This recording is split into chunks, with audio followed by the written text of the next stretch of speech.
I could spend an hour talking about how many things Suzanne has taught me about the inner critic. My inner critic is loud. The gift that I have learned from Suzanne is to not let it stop me, is to recognize it, is to minimize her and put her in the corner, and to come back to her and deal with her when the task at hand is done. I think the most important thing Suzanne has taught me about the critic is that it happens to everyone.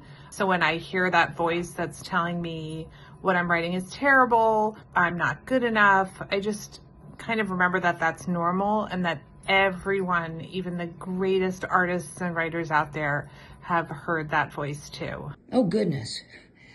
What have I learned from Suzanne about the inner critic? Exactly what I've always known. It's not our friend. It gets in the way. It locks us down. It keeps us from bringing our highest selves to the table to present ourselves fully for the work. That's what matters. She's also taught me that the critic is the most predictable and boring part of me, and letting it sort of yammer itself out often does the trick, because I realize the critic is not an original thinker, but I am. And one of the biggest things I've learned from Suzanne about the inner critic is when I sit down to write about something really hard, instead of asking myself and being paralyzed with the question of what will they say, instead I am asking myself, what do I need to say? Before I met Suzanne, most of my projects were dead on arrival because the critic was killing them immediately.